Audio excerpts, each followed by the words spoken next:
Alrighty, good afternoon, everyone. My name is Lorena Camargo Gonzalez, and I am joining you all from Los Angeles, again, Berlino Tongbo land. I am an upcoming fourth year education PhD student at UCLA, and I am part of this year's CRESEA's 2020 summer webinar series. And my colleagues on the call, Kathy, Eli, Heidi, are also part of the committee, and Eli is one of the speakers today. I am also the moderator for this session. The session will be recorded. However, we had technical difficulties and we will not be able to go through Facebook Live for now, but it will be posted at a later date on our YouTube page to share. Please keep your mic muted throughout the presentation until we invite you to ask questions. And we invite you to turn off or on your camera as you'd like. And a little bit about CRESEA. So the Critical Race Studies in Education Association is an interdisciplinary consortium of experts who recognize the global implications of race and education for minoritized people. CRESEA brings together scholars, activists, educators, students, and community members who will use critical race studies as a tool to frame, examine, document, understand, and transform racial inequalities in education and in the broader society. So for today, Eli Diaz and Mariah De Zuzuarregui are going to engage us in the conversation, intersecting identities, ongoing barriers, and erasure in academia. A little bit about Mariah De Zuzuarregui. I am practicing the pronunciation and I apologize. She, her is an MPH candidate at UC Berkeley School of Public Health. She obtained her bachelor's degree in Integrative Biology from UC Berkeley in 2019. She is passionate about studying the social determinants of health and how health inequities are perpetuated beyond the variables that a stethoscope can detect. As a budding public health scholar and aspiring medical practitioner, she hopes to equip herself with cultural humility and structural competency to serve marginalized communities and ultimately eliminate health disparities beyond the walls of a traditional clinic. And our second panelist, Eli Diaz, he, him, is a Ciudad Juarez native who grew up in Anaheim, California. He is a class of 2020 graduate, congratulations, having earned his master's this past May in the Social and Cultural Analysis of Education program from CSU Long Beach. Eli is a community and campus activist who values and advocates for access to equity, education for underrepresented and undocumented student populations. His intersecting identities include being a first-gen, non-traditional, low-income community college student and one of the very few dreamers without DACA students to be admitted to the PhD program. Eli will start his doctoral program in education this fall at UC Santa Cruz, and Eli has persevered against all odds, hashtag, and his goal is to meet and to be empowered by other change makers. And without further ado, our panelists.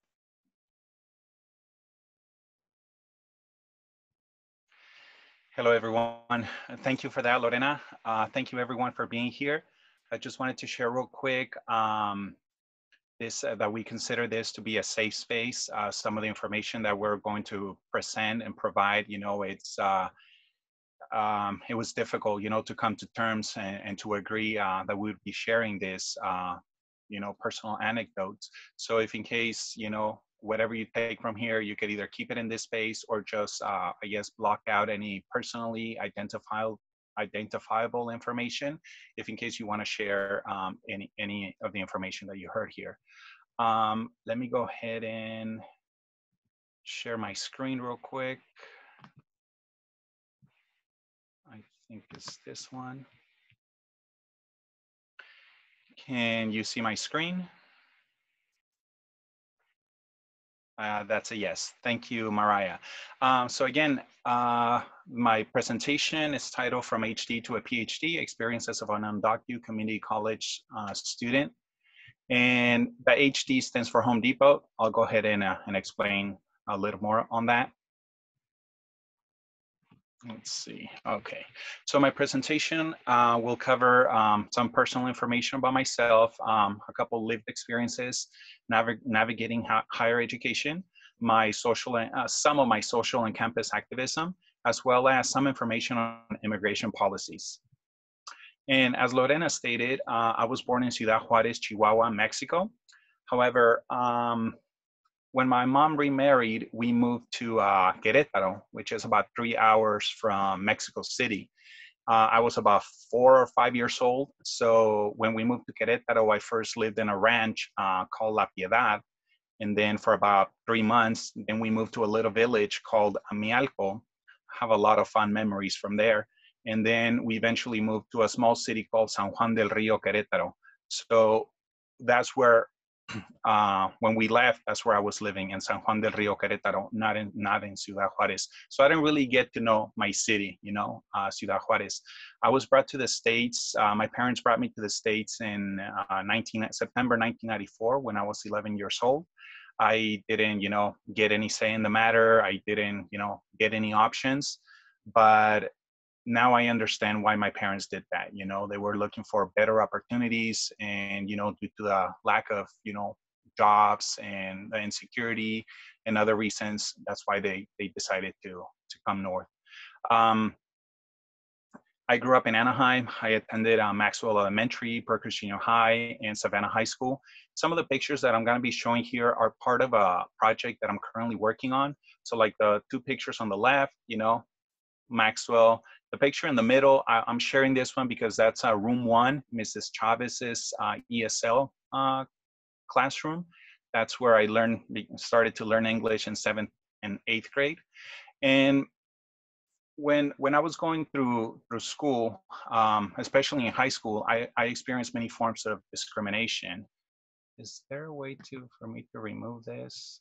Okay. All right, I couldn't see my home presentation. Okay, so I experienced many forms of discrimination and racism, especially in high school. And one of the reasons why I was bullied and discriminated was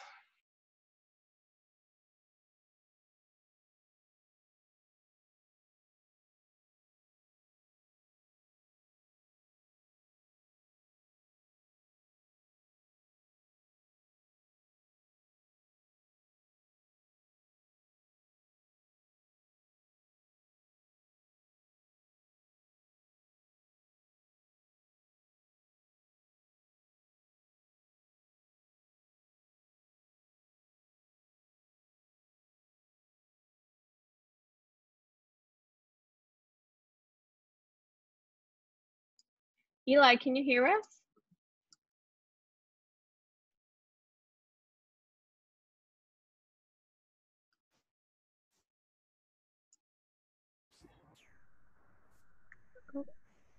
He just texted me. Okay. There's some error with his PC. Let me message you.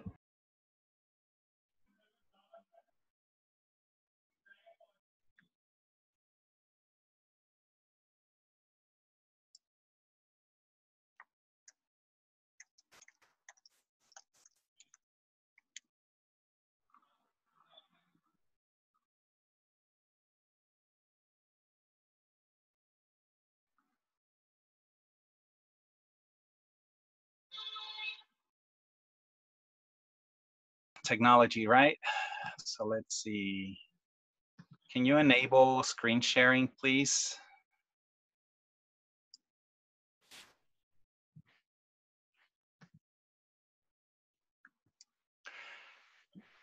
The computer just said, oh, shutting down. Reboot. Yep, like, oh, we see you're in the middle of a presentation, so this is a good time. Oh, man.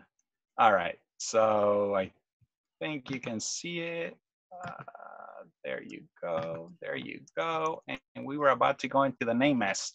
So like I was saying, the third, one of the issues why that I had in high school was the first name, Orfill, O-R-F-I-L-L. If you read on the diploma, that's my first name. So with a name like that, yeah, I had some tough years. It wasn't until, the end of high school that I realized I need to do something about this, and that I started using Ely. Also in the diploma, you can see Fuertes. That's my stepfather's last name. So I was Orfil Fuertes, in K through 12. And as I was, getting ready for this, I realized that with every name that I've used, it's almost like I'm a different person, different identity.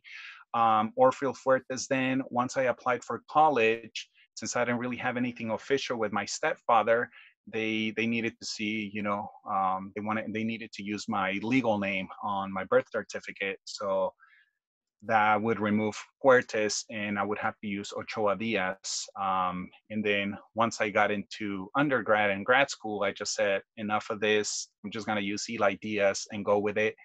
So yeah, that's that.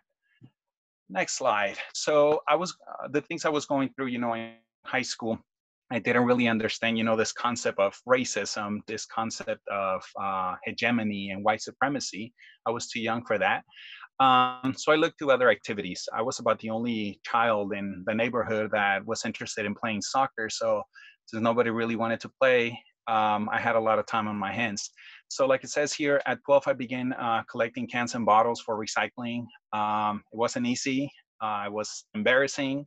But then, once I coped with it, I was like, at first it was just on the surface, but then I would literally go dumpster diving for the recyclables and Pepsi points and Marlboro points, just to make something out of that. So I did that for a little bit. Then at 13, I joined the Teen Jobs program. My sister was in it first, and then I started. Thankfully, on the first day that I started, I was top seller. Fake accent, broken English, and I was able to sell 17 items. I'm a little kid, so I was all happy about it. I got to sit in the front seat, pick the radio station, got a $5 bonus. So I was like, okay, really like that. The picture on the left, it's outside of Six Flags, and I'm the little skinny guy. I miss those days. To get a trophy, you had to sell 40 items on a weekday or 80 items or more on a Saturday. So I think I sold 43 on one night. So I got the trophy. Once I had to move from Southern California, I had a box of, stuff that I gave away. And I so regret that now, because that's about the only trophy I've ever won in my life. The photo on the right is from my 8th grade history class. So a lot of memories there. But then I moved to bigger and better things, right? So at 15, I started my career as a day laborer. Again, it wasn't easy. I didn't really want to do it, but I just heard about the, potential of earning some money. And the Home Depot was across the street from where I lived. So I didn't really have excuse to not go, right? So I went there a couple times, didn't really land any jobs at that location. Then they closed it because a lot of people complained, and they built it across the street from Burgess Junior High. So once I got there, on my first try that I got work, I helped the painter for 8 hours and got $40. Now, I was aware that that wasn't a lot of money, but I was just like, it is what it is, right? I didn't really have any skills, so I was just happy to get some money. Other times though, I was able to make more money, but like I wrote here, other times I was underpaid. People would backtrack on what we had agreed, and sometimes I wasn't even paid at all. I did the work, and the folks just disappeared, and I was in shock. Are they really gone and not gonna pay me? But again, I was young and naive, so that's that. While I was doing that on the side, this Home Depot thing, I was, struggling through high school. I was expelled in 11th grade for doing some tagging, something stupid. Thankfully, I went to court. I did my hours. I paid the fees, and I was allowed to return for my senior year and graduate with my class. However, after finishing high school, I didn't go to college, even though my sister, who's only a year older, she was going to Santa Ana College. So at no point in time did I get, say, support from a counselor at high school. Hey, Eli, you're thinking about college? Never. And from home, again, never really got any support. And I also didn't really ask the questions. I wasn't aware of AB 540. And For those that don't know, AB 540 is it's for undocumented students to pay in-state tuition if they went to a California high school for 3 years and graduated from and got a diploma from a California high school. So that would have applied to me, but again, I didn't know about it. But then the strongest thing that was happening was family separation. My mom and my stepfather had split at late 90s, and again, we were just struggling, to stay afloat. My oldest sister, she went back to Juarez in 2000. And then my mom and my youngest brother, a US citizen, they moved to Detroit, to try their luck. So then I stayed here and my other sister stayed here. And quick note, I didn't know that from 2001 through 2013, for 13 years basically, I didn't get to see my mom. So that to this day is still something that shocks me. I mean, I can't even believe that that's part of my reality, but it is. So after a decade break from school, I was going to some continuation classes in 2010, and some of the teachers there were mentioning, oh, these courses, don't give any credit. So I eventually asked, what do you mean about that? And they explained that, I would need to go to a college and, take courses for credit, to work towards some kind of certificate. So I'm glad I asked, I'm glad I was informed, and I enrolled at Cypress College for 2011. Two things that happened when I did that. When I went to do the assessment, the lady at the doing the assessments, I tested into English 100, which I didn't understand what that meant, but it was college level English. But for math, I was testing into math 10. She wasn't happy. She was giving me all kinds of looks, and she just said, "Go home, study, and come back next week." She didn't tell me what to study or what books to get, and again, I was new to the system, so I didn't know what questions to ask.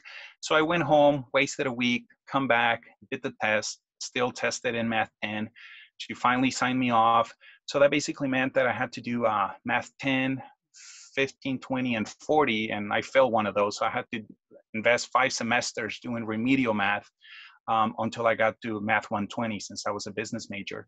The other thing that happened, somebody told me that to take any class, for my first semester, anything that was open. And the only thing that I found was water polo. So I registered. I knew nothing about water polo. I was struggling. I was drowning, like literally drowning. But thankfully I made it, and I got an A. So like I wrote here, I was able to maintain a 4.0 GPA for the first 2 years, just, I'm not even gonna say like giving it my 100, just like, doing average. And I thought, okay, this works.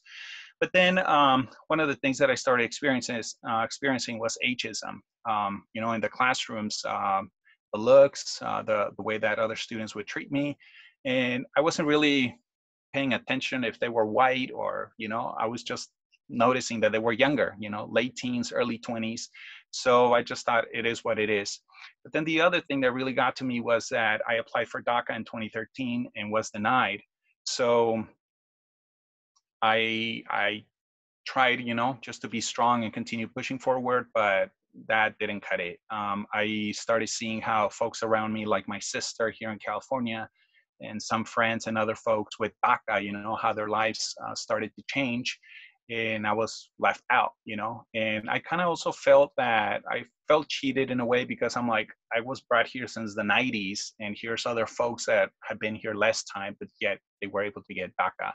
So yeah, that semester, spring semester, I got an F in some class. Well, a different situation. I had to drop some classes, so it wasn't easy. And if we think about it, I'm talking 2013. That denial happened 7 years ago.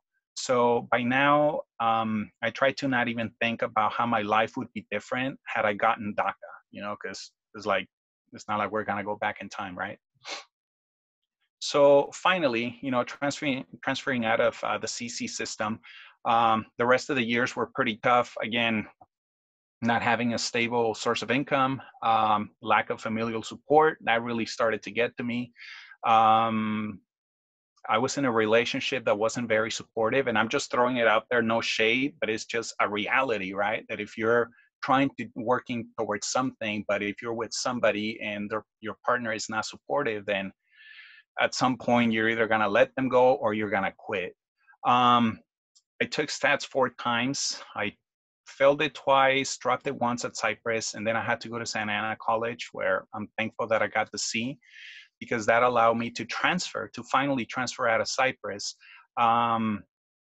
By that point, you know, after 5 years of being in Cyprus, I realized that I didn't understand the educational system, and it didn't understand me, and it didn't care to understand me. You know, I didn't qualify for the EOPS because I didn't have an SSN, and whenever I would go with, you know, some situations that I was going through, when I would go to the counseling office, rather, I didn't really like get any support. It was just like, good luck with that. So thankfully, I was able to transfer out using the AST. It bumps your GPA 0.1 points, and then it allows you to take your one of your last Golden 4 classes in your final semester at the CC system. Quick thing that happened, another lesson, you know. I was trying to go to Cal State Fullerton, so I entered all the data, and I was doing the stats class at SAC. So the system wouldn't take my application because it said you have to complete your Golden 4. So I called the campus. They said, yeah, sorry, whatever. And I asked, is that the same for all CSUs? I was told yes. Being the stubborn person that my mom says I am, I then called Long Beach, Cal State Long Beach, and I asked the same thing. The lady said, yeah, it's better if you just finish your Golden 4 and then apply after. So I'm like, okay, bummer. I thought that AST allowed you to finish, you know, your Golden 4 in your last semester before transferring. So again, sitting there at that admissions office in front of a computer there on campus, I went to the Long Beach website. I entered the same info as the Cal State Fullerton thing. I hit submit, and the damn thing went through. So I was just in shock, and I was just like, had I listened to these people, I mean, I don't know what that meant, but I at least knew that the information went through. So yeah, that's how it worked. So lesson there is ask 1 or 2 people and then do more research on your own to make sure you don't get screwed. So once I transferred to Long Beach, I learned that I now qualify for other services. I reached out to the Dream Success Center. They had a Dream Success Center. So right away, Enrique there told me, go ahead and reach out to Oneida at the EOP. I told him I don't qualify for EOP. He said, no, you do. So again, I'm learning as I go. Oneida helped me, you know, enroll in EOP. And I was like, okay, so I have the Dream Success Center, I have the EOP, and then also they have a pantry. So I was like, okay, this is a little better. So I was trying to tell myself not to make the same mistakes as I did, you know, at Cypress. But then I also realized that some of the rules from Cypress College don't apply to the 4-year institutions. So like it says here, ageism part 2. That's mostly in undergrad. Same thing, you know, a lot of students just giving you nasty looks, but then also them not wanting to engage, them not wanting you to be part of their, or me rather, to be part of their groups, or not giving any value or any weight to any suggestions or ideas or my experiential knowledge. So I was like, okay, that's you know, a little harder to take, but it is what it is, right? My status, I had other issues to deal with due to my status, so I just had to let that slide.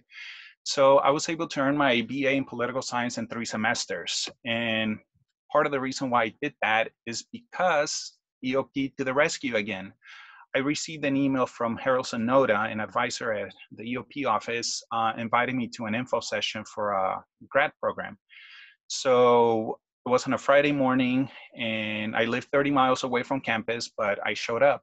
Once I was there, I learned that most of the master programs start in the fall. I learned about the GRE, and I learned that the info session was for a master's in nursing, which didn't apply to me, but I was like, okay. So at the break, I started thinking that I was set to graduate in the fall of 2018, but then I wanted to start my master's in the fall of 2018. So I started rearranging my schedule, right? Thinking I would have to drop a minor, and I would have to possibly take some classes in the summer and in the winter.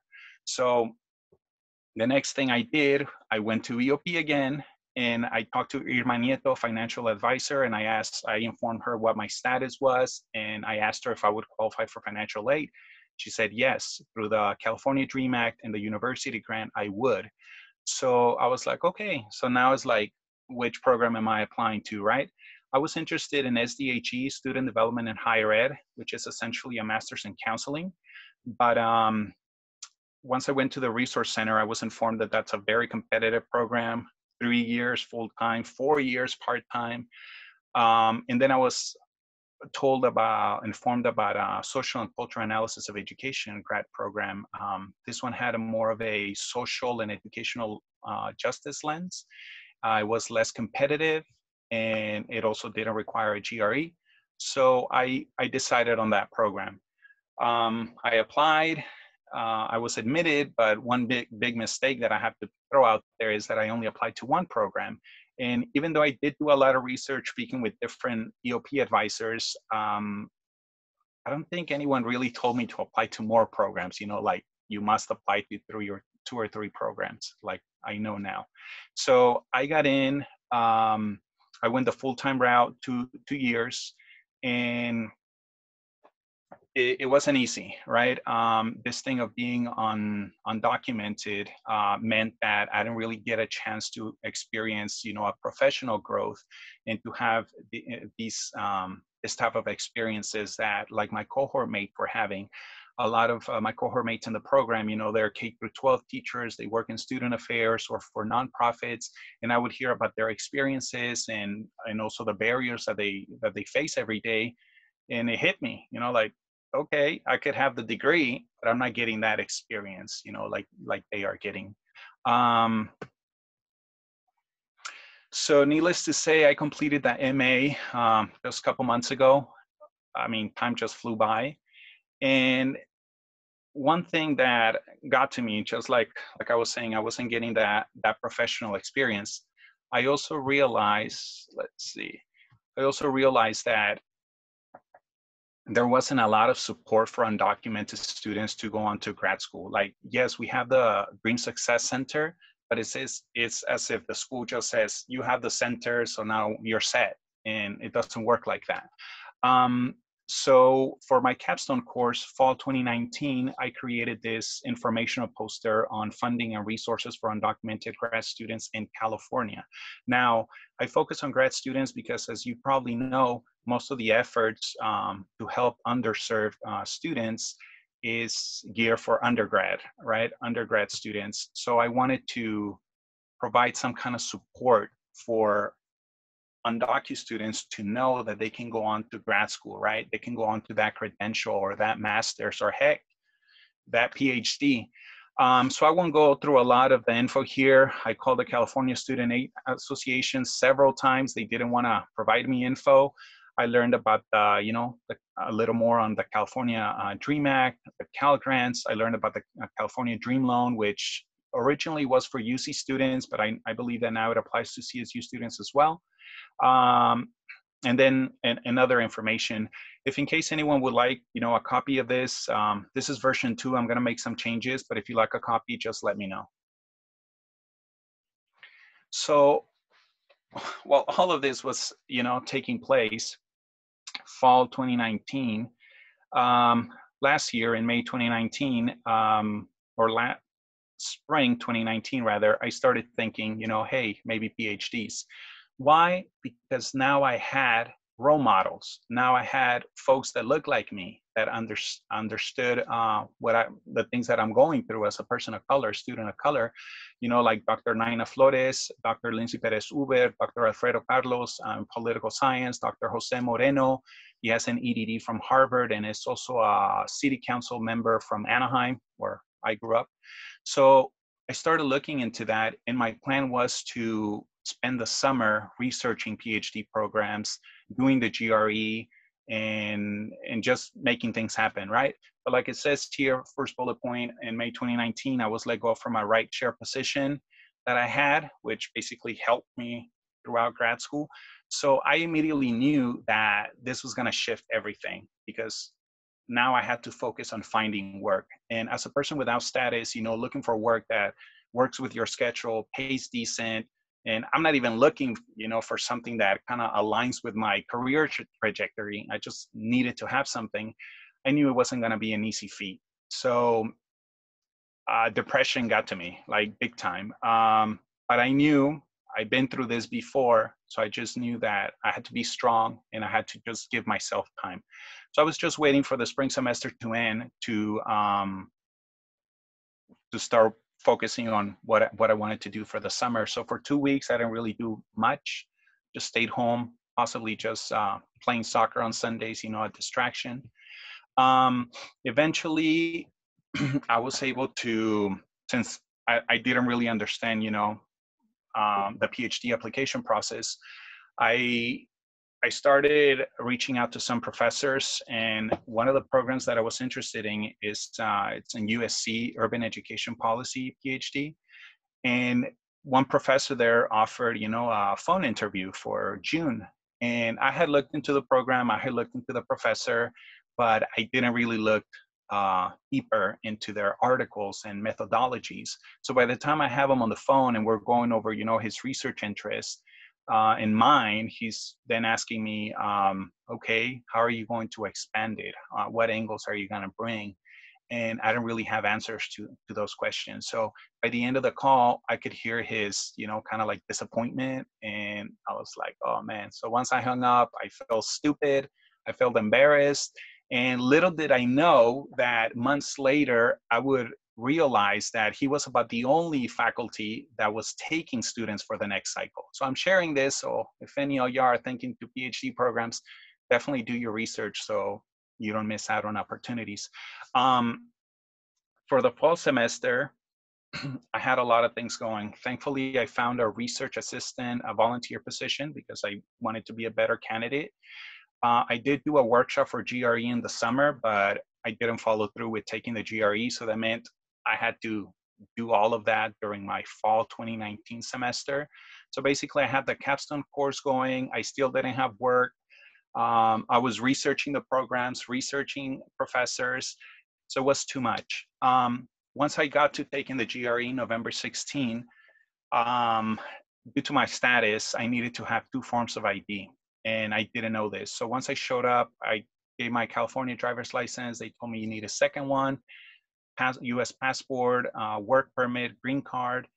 And I said, I don't have that. So thankfully, I had a voting ID from Mexico that I had just recently gotten. So the guy eventually let me take it, but he said, I don't know if ETS is going to cancel your scores.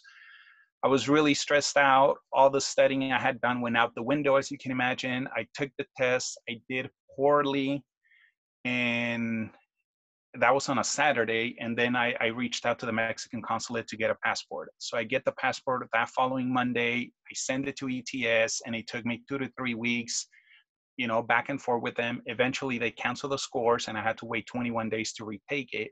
So thankfully I found an opening for Monday, December 16th at 5 p.m. So after work, you know, it's easy to take a 4-hour test after work. And then I had presentations the next day. But anyways, I took it the second time. I had the passport, I had the ID, and I did worse than the first time. So obviously I was upset. I was embarrassed. I was like, these are the scores that I'm going to be sending out to USC, UCLA, and all the other places. So that was for the GRE. However, most of the PhD programs, the deadline was December 1st, my birthday. So I was like, I focused on that. I was able to meet the deadlines, you know, so the time and the energy and all the support that I got from a lot of folks paid off. 1, because I met the deadlines, and 2, because I was admitted to the PhD in education at UC Santa Cruz, which I'll be starting in about 6 weeks. It's kind of scary. So yeah. Real quick, I know I'm at the 30-minute line. Just real quick, my social and campus activism. I became involved in activism at the end of 2012. I started with grassroots activism with OFA, Organizing for Action. I did their fellowship spring 2014, and I remained very involved with them. I then volunteered for OCO, which is now called Faith in Action. And now I'm involved with Chirla, United with Dream, you know, on a community front. On campus at Long Beach, I got involved with Fuel for underserved empowered leaders. They changed the acronym, so it's really hard to remember both. So I was involved with Fuel, La Raza, Office of Multicultural Affairs. So through that, I learned that, you know, the institutions, I'm talking Long Beach, they're very superficial in their diversity, right? In their representation. They just do it on the surface and don't really help out students in need of support. So some of the political activism, I got involved with the Sanders campaign towards the end of 2015, 2016. I went to Vegas 7 weekends to canvass, 2 weekends to Phoenix to canvass. I was afraid about my status going to Phoenix. I drove from Cali to Philly to live stream from the streets, the DNC convention. I have exclusive interviews from Sanders delegates, how everything that happened. I won't go into details, but some of the photos here, Cornell West in Philly. The second one is in Vegas when I was canvassing. The third one is South LA here with Rosario Dawson. And the fourth one of my favorite humans in this world, Maria Estrada, La Guerrera. She's actually running for office here, District 63 in LA, to trying to take out Anthony Rendon, the guy that blocked Medicare for All in Cali. And lastly, I just wanted to share real quick immigration policies. So obviously it's not easy, you know, navigating through life as a person without status. Like I mentioned, I applied for DACA. DACA started in 2012. I applied in 2013 after doing a lot of research, and I was denied. I share some of the guidelines, you know, for folks if in case they want to read. But in my case, basically, it shows me that I've been living in this, I call it a novela. So I've been living in this situation for over 20 years, right? So by now, when I hear the blue ones are better than the red ones, I'm like, show me. Why has, you know, nothing really happened? By now, DACA, it was a step in the right direction. But if you notice, now it's just a distraction. Anytime we bring immigration reform talks on this topic, everybody focuses on Dreamers and DACA. And we erase the 11 million plus the new Dreamers that now qualify for DACA if there was one to apply to. So now it's like, the first number for documented folks was 800,000. Then it went down to 700,000. The latest number puts it at 652,000. And obviously Trump has, you know, a lot to do with this. But the point here is DACA represents about less than 10% of the whole group of undocumented folks, you know, our parents, our neighbors, our family members. So permanent legislation is needed. And I just want to share with you real quick some efforts, some bills that have been brought up. But if, as you'll notice, even these are not good enough. Senate Bill 744 from 2013, I put it, anything in bold is meant to stand out, right? 10-year conditional status. So imagine somebody who's already been living here 10, 15, 20 years, and then you would still have to be 10-year conditional status before you can apply, you know, to become a legal permanent resident and then a citizen, eventually a citizen. And then you gotta be 30 years or younger. The next one, Bridge Act, May 2017.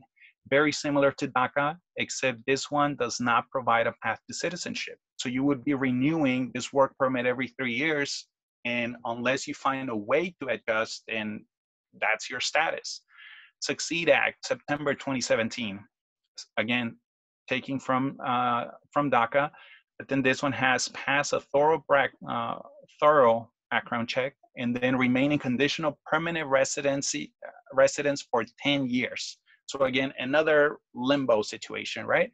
And this one also blocks undocumented parents of Dreamers to apply to adjustment under their offspring. So basically, whoever adjusts through this bill cannot, as you know, help their family. And lastly, the Dream Act, you know, back from 2001. There's been different versions, and in the end, the point is that neither party seems to, you know, be serious about fixing this situation. What happened here? So that's it for my presentation. Sorry for the technological issues. If there's any questions, please let me know. We have a couple minutes, I believe.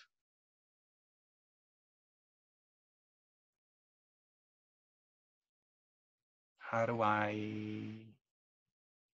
okay, maybe I can leave this here. If you have any questions, please let me know. Otherwise, if in case you would like to be in touch, here's my contact information. I'm definitely open, to providing any support, any resources. Also, if you like the poster that I showed, I know some folks came in a little late. Let me go to the poster real quick. So this, once I finalize it, I do have the plan to, reach out to, I mean, this basically, this information applies to California. So it can be at any, community college or four-year institution, CSU, UC system.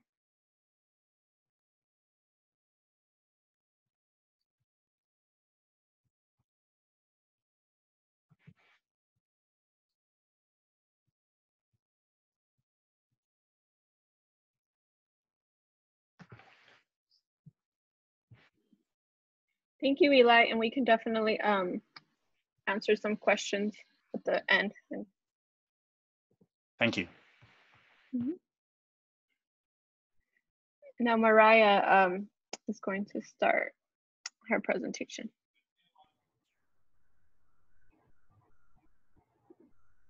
Hi everyone, give me 1 second.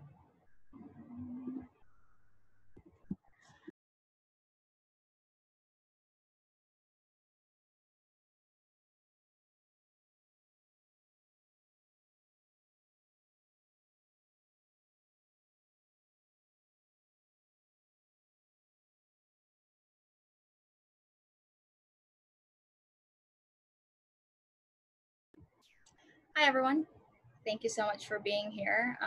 Thank you Eli for that very powerful presentation. Again, it's a beautiful day here in Berkeley, California. So good afternoon to those of you who are within this time zone. And if you're not, good morning or good evening, depending where you are. My name is Mariah De Zuzuarregui. I am a rising second-year Masters of Public Health candidate at UC Berkeley. And today I'll be speaking about navigating the college pipeline as a non-traditional student and immigrant woman of color. So just to see the outline of what I'll be presenting today. So for today, I'll be presenting my personal history as well as my higher education trajectory, consisting of my college and graduate school experiences, and as well as some takeaways from my experiences and a call to action. My goal in this presentation is to humanize the experiences of immigrant students, specifically undocumented students. While I cannot speak on behalf of everyone else in my community, I hope that my personal narrative can shed light on the realities that many of us face. Because to me, I think higher learning is very empowering, but it can also be a very traumatic space, especially if folks don't have the right access to resources or if the current systems in place remain unchanged. And I know some of you are educators here or plan to be educators or at least work with vulnerable communities. So hopefully that you learn a thing or two as well here. So just to give my personal history, I'm an immigrant. I'm a Filipino immigrant. So I emigrated from the Philippines in 2010 to the San Francisco Bay Area with my older sister and my mom. At this time, I was only 14, so yes, I'm totally dating myself here. However, compared to most other folks that I know that are immigrants or undocumented, most of them came here at an earlier age, so usually before 5. So I came relatively late. It's also the reason why I don't qualify for deferred action. So like Eli, I am one of the few students that are navigating higher education and graduate school without DACA or TPS or a protective status. During this time, my family experienced many barriers, including exploitation, racism, sexism, economic disempowerment, lack of access to healthcare and welfare systems, and of course, a paralyzing fear of police enforcement. And I want to mention that these struggles are not unique to me or to my family. And I wanted to bring them up because, as I've said earlier, I know that some of you are going to work with a diverse community of folks. I think that empathy is one of the strongest attributes of a proper human being, and that's just my opinion. However, if you're working with folks from different backgrounds, especially if they're immigrants, you know, a lot of us can't usually articulate our feelings or what we're going through in life because English is a second language and language is a barrier, or because of fear of authority. Depending on what culture you hail from, this is a very real barrier for a lot of us. So it's important to extend empathy to many students, especially because there's a lot that's undergoing the surface that are invisible to the naked eye. And just to give you a concrete example of one of these barriers that I mentioned, when I was in high school, about a year after coming to the US. So I don't have Photoshop skills, so that's me on a random image on Google. But after a year of arriving in the US, I woke up at 4 in the morning with a sharp pain in my lower abdomen. And I scrambled to the kitchen hoping to find any sort of medication that could ease the pain. So I simultaneously took Alka-Seltzer, Dayquil, Pepto-Bismol, Theraflu. I was desperate and they did not work. I still went to school and attempted to learn, but I just couldn't really handle the pain. So I ended up in the emergency room, which for me at that time was the worst case scenario because my whole family was undocumented and we were so poor. And we're still poor, by the way. I don't know why I said that in past tense. But anyways, after I ended up in the emergency room, the nurse disclosed that I had appendicitis and would have to undergo surgery, otherwise fatal blood poisoning might occur in my system. And though I was only 15 at that time, I attempted to interject. I wasn't scared of knives piercing my belly. What I was afraid of was that that very visit could cost my family our freedom. After all, we were undocumented and uninsured. We've only been in the US for a year, so in no way were we established financially, or we didn't really know like how to get services and things like that, especially within the Filipino community. Being undocumented has this very, very bad stigma, even within the community. So even a lot of our friends, even a lot of my friends now don't really know my status. This is the first webinar I'm giving about my status, and I'm actually very closeted with my status. But again, hopefully some of my experiences can shed light on the realities that we experience, and hopefully it can help others too in that process. I want to emphasize, though, that this anecdote is not a caricature. It demonstrates the dirt in cultural health capital and health capital in general for uninsured folks, especially undocumented and uninsured folks. Disparities in health outcomes, of course, arise at an early age, and especially when you're raised in constant dysfunction, scarcity, and deprivation, your MO becomes summarized into one word, and that's survival. I know some of you will probably be able to relate to this, but my family too innovated to meet our healthcare needs without proper access to medical care, and that includes using Vicks Vapor Rub and Tiger Balm and random herbs and prayer, really, to cure every ailment, right? And my firsthand experiences of adverse health outcomes as a result of my vulnerability in this country due to my positionality really lays my foundation for why I'm in public health, of why I want to pursue my my career in medicine. And my appendectomy went successfully. I mean, I'm here, I'm talking to you, very alive. However, the fear that I felt in that hospital still stays with me until today. It still follows me. Even up to today. And the compassion and care of the healthcare workers in that hospital in San Francisco inspired me to go on. However, on the note of being cognizant and aware, I want to make sure that we don't romanticize adversity here.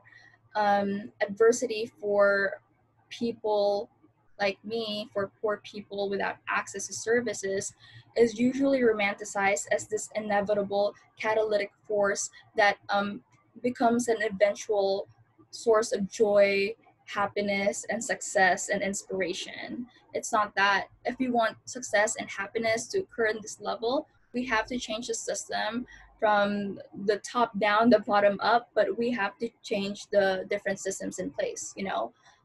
People's individual behaviors cannot really remedy our own social positionality, especially when many of these problems are very, very much systematic, right? And again, this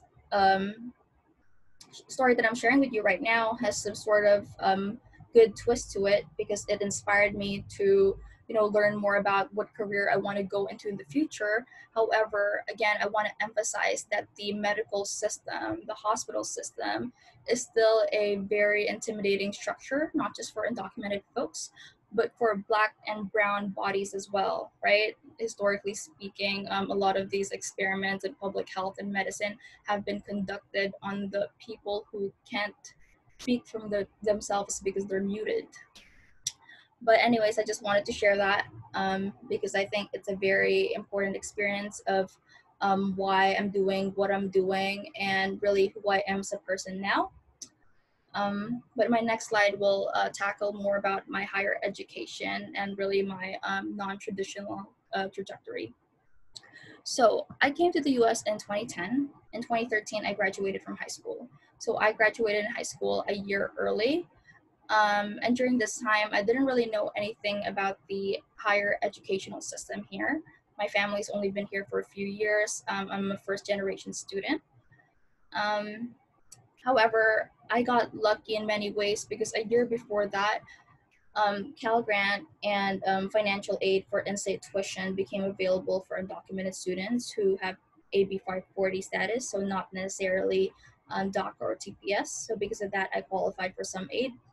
And during my first year in college, I applied for a lot of scholarships, and by luck, I got them. So I attended Notre Dame de Namur University for my first 2 years of my education. And that university is super, how do I say this? White. I did not fit in. There weren't any services there for me. I felt extremely lonely and I wasn't getting the best education, quite frankly. But by my second year, I ran out of scholarships because one of the scholarships that I previously had just kind of like phased out. And I became homeless my second year at Notre Dame de Namur. It was a very traumatic experience where I was escorted by security guards to leave the campus. I laugh at it now, but man, that hurt. And the next semester, I decided that, you know what, like I wasn't happy with the school anyway. I'm going to a community college for however long in order to complete the rest of my prerequisites. So after 2 years at NDNU, or Notre Dame de Namur University, I went to the City College of San Francisco and lived at home with my mom and sister and my cat, Oreo. And I completed the rest of my prerequisites for biology. And I applied for 4 colleges at this point because I had 4 fee waivers available to me as a low-income student.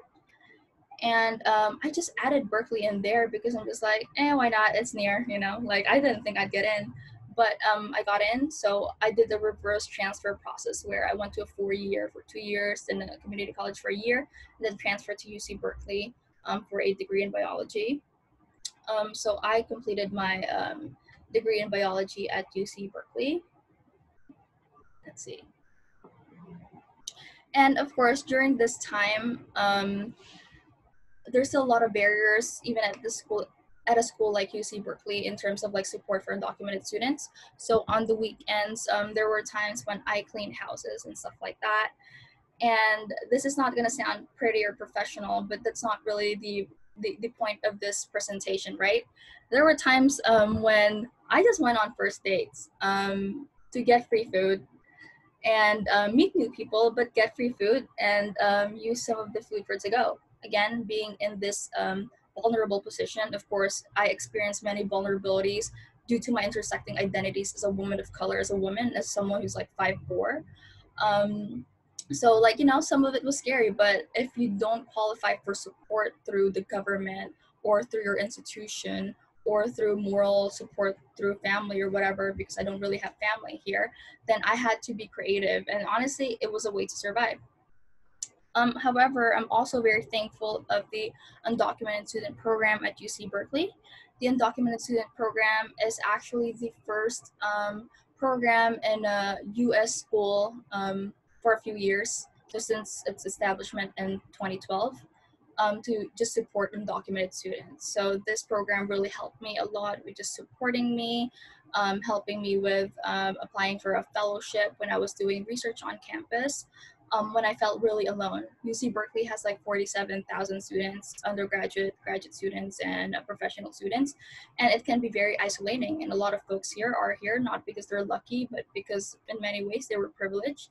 They were set up to have high SAT scores because they had a home and a good environment where they were able to thrive, right? So at the same time, it's also like very isolating. So again, I love UC Berkeley, but just because I love it doesn't mean I can't question it, because if I don't question it, then I'm not really making the school better for people that will come after me, especially people with the same social positionality. And during my time here, I wrote and stuff. This is a picture of me when I was taking my pictures for graduation, but there were times when I also wrote for the school newspaper just to like advocate for the needs of folks that are non-traditional students. During my time here, I also lobbied for immigration reform at Washington, D.C. And again, I wouldn't have done these things without the institutional support of UC Berkeley. So I have to really, you know, put it out there that in many ways, I'm very much disadvantaged because, you know, I don't have DACA. You know, I still can't do a lot of things compared to the majority of scholars my age that are undocumented and are at this level of their academic trajectory. However, in many ways, I exhibited resiliency, but in many ways, I also got lucky. So yeah, this was at Washington, D.C. Let's see. And that's a squirrel, go Bears. And during this time, I graduated from UC Berkeley in 2019. I actually was done with my prereqs in 2018, but again, if you're undocumented and you don't have DACA and you can't really work outside of the institution, it felt like my value as a human being stopped there. You know, I still feel like that, honestly. So in 2018, in November 2018, I decided that, hey, like, I don't know what to do outside of school because I still don't have my papers. I'm waiting on it, but USCIS is taking its sweet time because of this administration. And because of that, I needed to play with time somehow. And that's part of the reason why I'm in my master's in public health program, because while I'm, you know, very much genuinely interested in public health and how I can support underserved communities, at the same time, you know, my mentality is very much focused on survival. If I'm not affiliated with UC Berkeley, I don't have this room in the Bay Area that I'm talking from right now that costs me like $450 to stay in, you know? Like, I wouldn't have access to food or to like the basic needs pantry and like financial aid and stuff like that. I'm scared, you know? So again, I just want to put it out there that many of the ways that I think about things as someone who's undocumented is also very, very much centered on survival. You know, I'm not just, I think the US and other parts of the world too kind of values immigrants through a meritocratic system, as if like, oh yeah, you know, they do well in school, they're going to contribute to the economy and stuff like that. But we're actually very much people, you know. I'm not high achieving all the time. I'm not inspiring all the time. I'm not inspired half of the time, you know. Half of the time it's pretty depressing out here. And again, this is me painting a realistic and trying to paint a well-rounded picture of what it's like being undocumented and not have a protected status, even in an institution that claims to be progressive. So I put this hierarchy of needs here. I think most of you, if not all of you, have seen this. And kind of going back to my previous point earlier, it's really difficult to self-actualize when your physiological needs and safety needs are not met. In my case, you know, like food, water, shelter, all that stuff will always be on a limbo, especially because I don't really have a stable way to generate income. Thus, cleaning houses, going on dates in the past or whatever, like I had to do to like hustle, right? It's the undocu hustle. And safety needs, like how do I feel safe when immigration is after me, right? So I always find myself in this unique position of staggering between being at an institution where everyone's self-actualizing, where everyone's at a higher, I don't know, like a higher place in a sense that, a lot of people here are high achieving and they can do X, Y, and Z because they can, because they have money or because they have other resources. For me, it's like pretending I'm like that in the classroom, but in the end, like deep inside, like my basic needs are not met, and it's a different kind of insecurity that people don't get. And that's why I'm still very closeted about my status. None of the people in my program cohort actually know that I'm undocumented, for example. And again, being in a place like Berkeley is great, but we need to do more. When I first got admitted into the program, I was asking the program manager on how I can, get more financial aid or afford my education, because a master's program, a professional's degree, is very, very different from an academic program like a PhD, because we don't get stipends or we don't really get paid to study, right? And she told me like, oh, you don't have DACA, so wouldn't it make your life easier if you just applied for DACA? Well, that's not how it works, right? And this person is a very good person, don't get me wrong, but I think that staff in different schools or people in different communities really need a better understanding of the unique barriers that undocumented people face, because we're not one population. We don't have the same privileges. We don't have the same advantages, right? And it's not like I'm choosing not to have DACA. I mean, like, if DACA came out yesterday, I'd apply for it the day before yesterday, you know? But it's not quite like that. So I think, I really want to impart the importance of cultural humility, of structural competency, and really getting to know the student and the person, because everyone is different, right?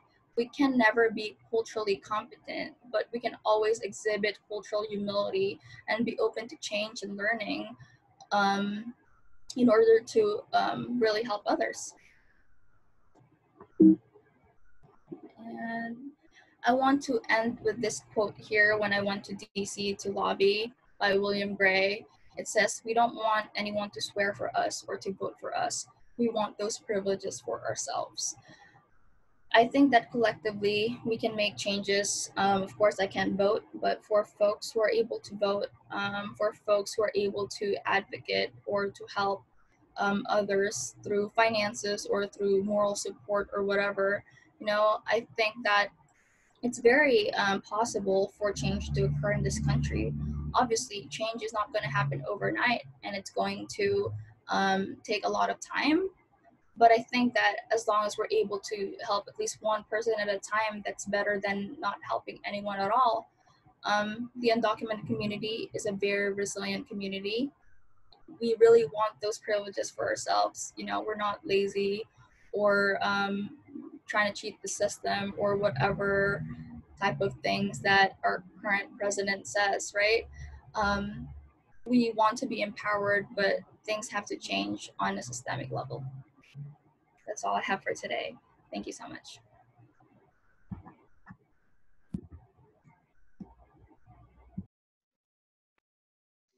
Thank you, Mariah. At this moment, I'd like to invite folks and the participants in the audience. If you have any questions or comments, feel free to unmute yourself and turn on your camera if you'd wish, and or drop your comments in the chat box. And if you joined us a little later, Eli Diaz started by sharing his experience going from Home Depot to the PhD, and Mariah just concluded with her experience from Berkeley and into being a MPH candidate now.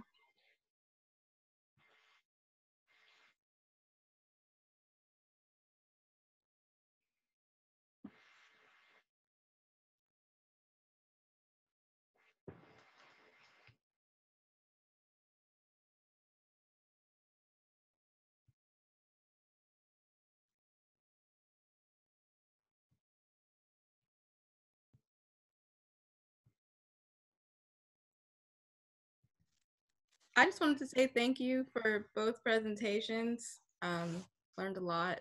I don't necessarily have a question, but I appreciated listening. Thank you so much for being here. Thank you, Danielle. Thank you for being here.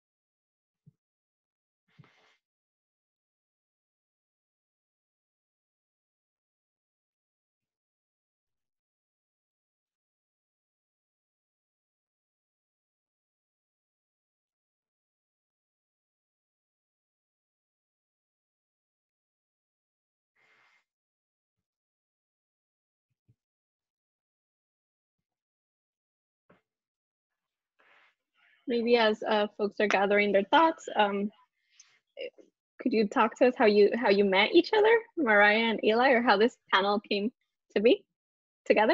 Oh, we have Thank you. a raised hand after this. I was gonna say Dr. Cynthia Lewis raised her hand. Hi, can you hear me?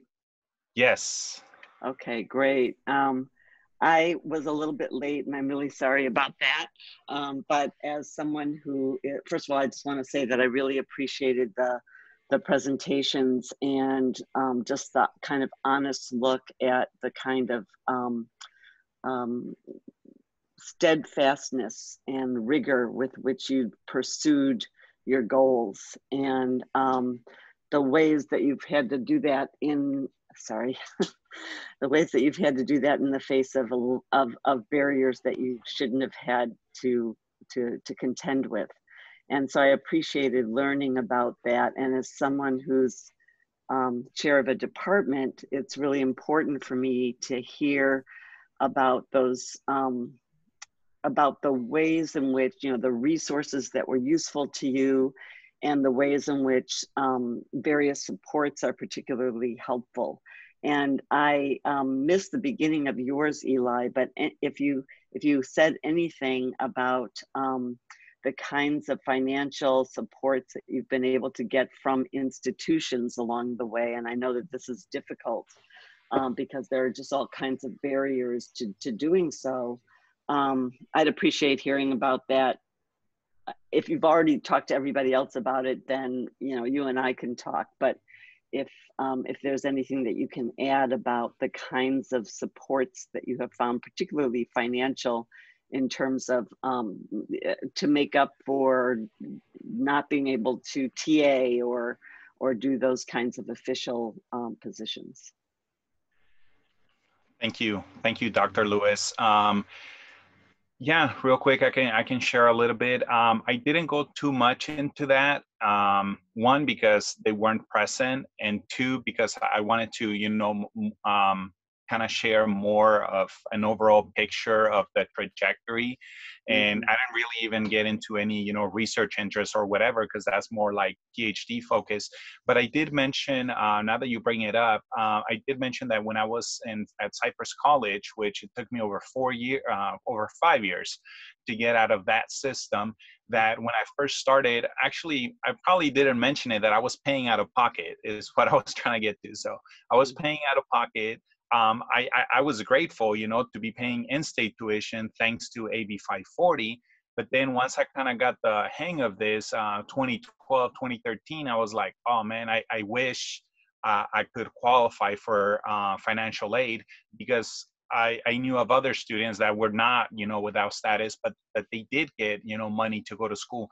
So when AB 130 and AB 131, which AB 130 would be California Dream Act, which allows us to, you know, to get in-state tuition, and then AB 131, which allows us to get you know, money, or like they call it, any remaining money, supposedly.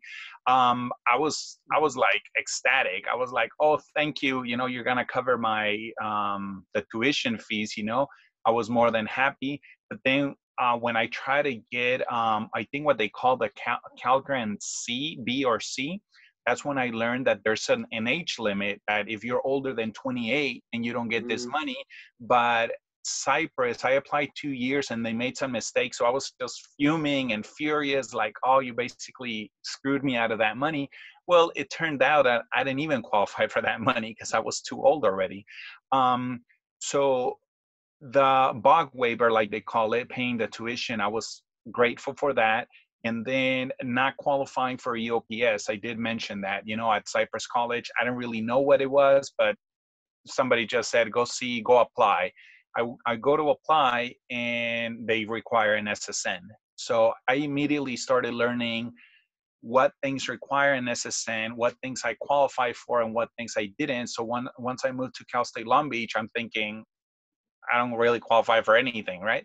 I also had this mentality that if I use too many credits to pay for my BA, that by the time I got to Long Beach, I would be like out of credit per se. And I remember talking about this with EOP financial advisor Irma Nieto, and I asked her, am I running out of credits? And she's like, what are you talking about? Like, through the California Dream Act, you're going to be able to finish your BA. And once I went back to her 2 years later about the master, she said, as long as you still qualify for the California Dream Act, then you would get support, not through the Cal grant because I'm older, but through the university grant. So I got those supports.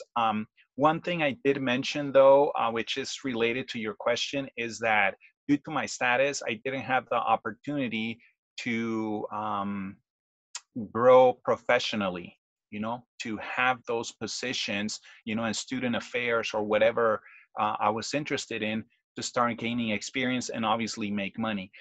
There was one option at the Dream Success Center, Assistant Director Yadira Ortiz. She was looking at creating a position, a stipend-based position for a grad student at the Dream Success Center, so they could employ an undocumented grad student. So she kind of wanted me to be the guinea pig, and I said, yes, let's do this. But then the school wasn't very supportive, so that didn't happen.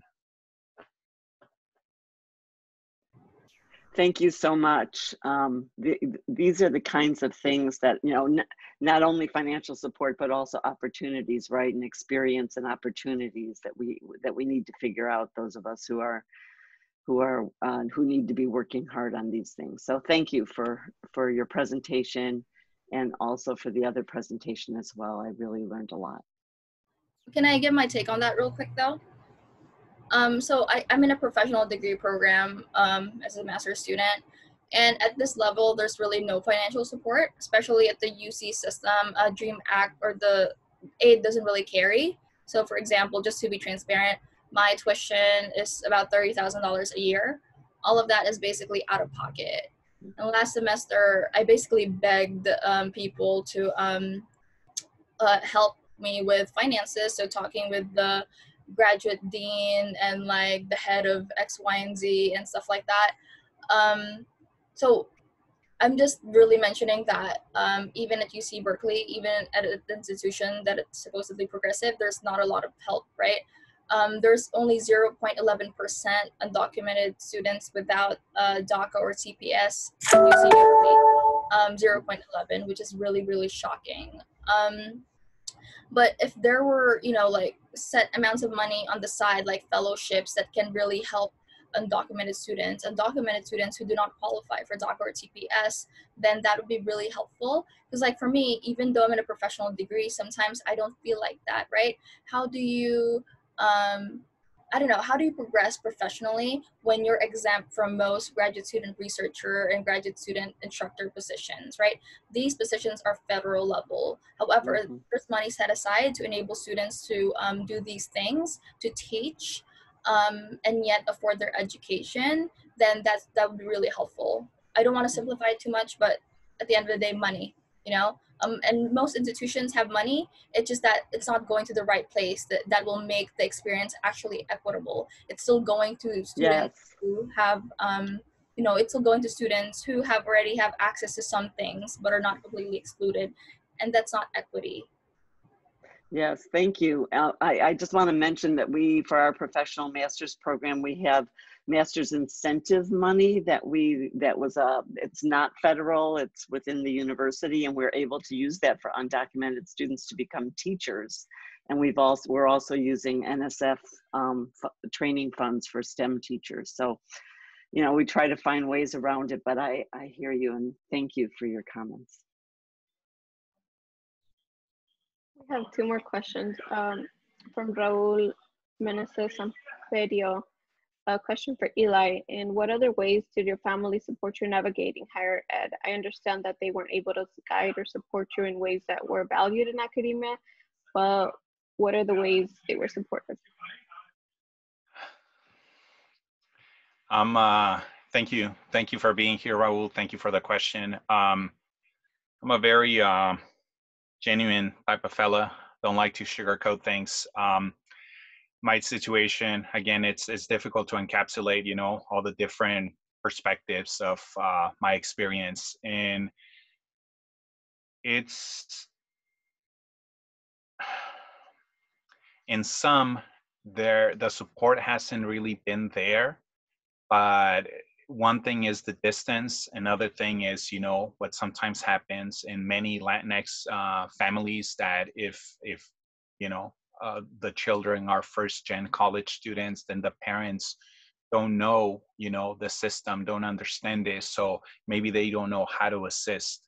In my case, I can give simple examples as to what support would have looked like. First is, you know, having a family nearby, you know, support system, you know, the very well-known échale ganas, you can do this, keep pushing forward. Those have been missing. Other support, like when a lot of my cohort mates talk about, oh, my mom made chilaquiles, my mom made enchiladas, my mom made whatever, and I'm like, oh, that's right, huh? Those kind of things happen in your family. So those have been absent, and that's also indirect support. And I don't mean just nourishment, it's just the community that you have with your family, right? And the bonding. When I mentioned that, and again, this is no victim playing, but when I mentioned that, you know, I was away, or I didn't see my mother for 13 years, that was like a lot of stuff went down. And once I took action in 2011 with my brother, who's a US citizen, I said, hey, let's adjust her status. It didn't happen. I was upset, but I made it happen in 2012. So she gets her status, and I immediately like, hey, come visit, here's the money. And that didn't happen until December 2013. So in my head, I was like, we've been apart for 13 years. How come we're not doing everything possible to reunite and meet up? At some point, I even many times, several times, 2013, 14, 15, until I gave up, I asked, how about if you guys come back to California? Let's be a family. Like many families that I saw, you know, living here in California, that many say, oh, it's very expensive and all this stuff. And I'm like, well, there's other undocumented families making it happen, you know? And I eventually gave up on that. So in terms of support, by now, I mean, things happen, and she was not able to be at my bachelor ceremony, my Cypress ceremony, my bachelor ceremony, which I was like, what? So now that I was about to graduate for a master's, I had a talk with her and just like, hey, I'm graduating from a master's this May. How can we make this happen? And I think she got the point, and we were gonna take action, and then COVID happened. So in sum, the support hasn't been what I need and what I would have liked. I know it's sounding very negative, but that is part of my story. So all this trauma and things to process is also tied to not having a family nearby.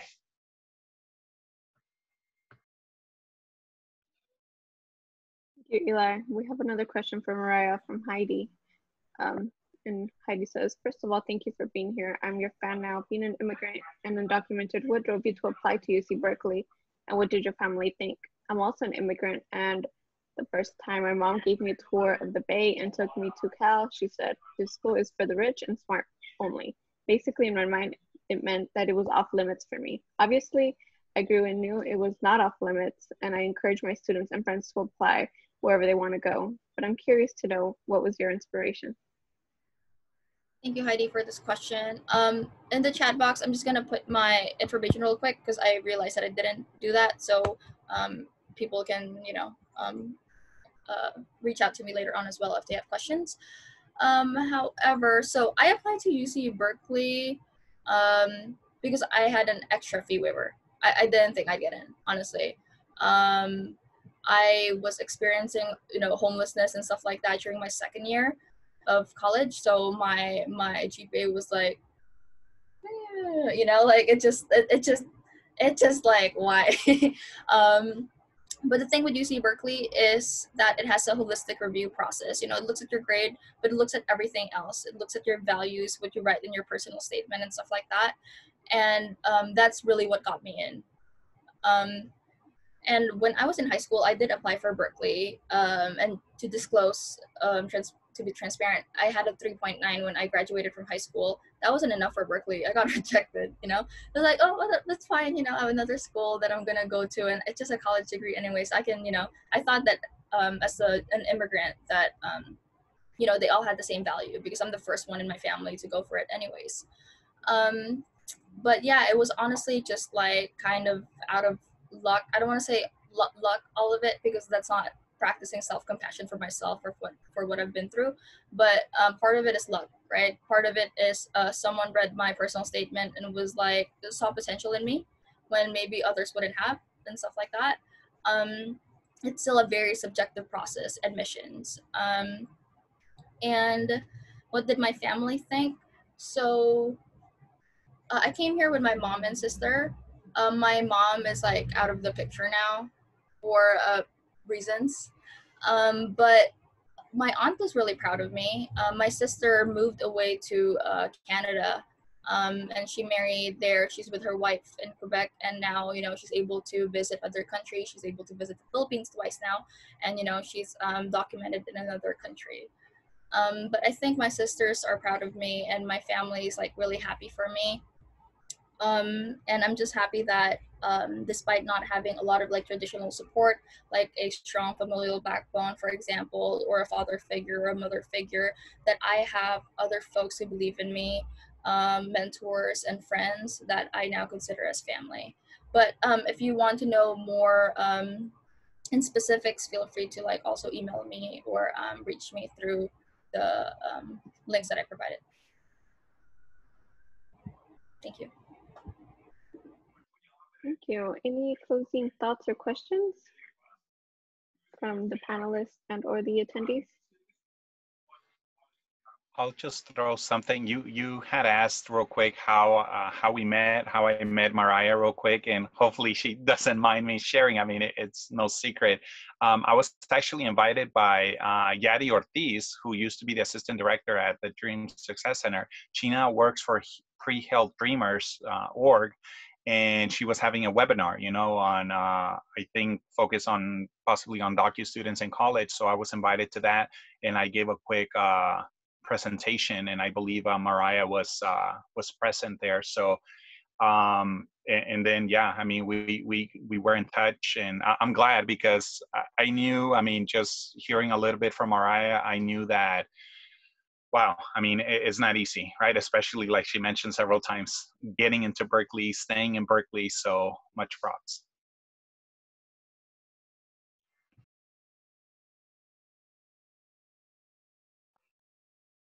Well, we did it right on time. It's 5 p.m. here, at least in the West Coast in California. Thank you all for attending. Thank you to Mariah and to Eli for your insights and for sharing your stories with us, and for offering to continue the conversations. If you didn't take a note of it, it's in the chat, and Eli, I think, might have dropped it in as well. Thank you. Thanks, everyone.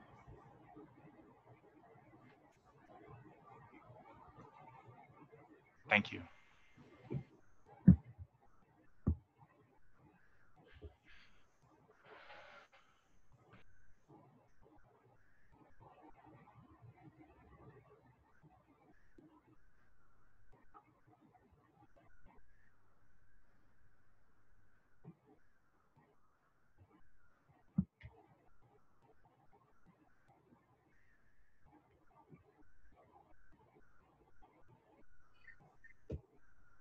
I believe it's still recording. Is it?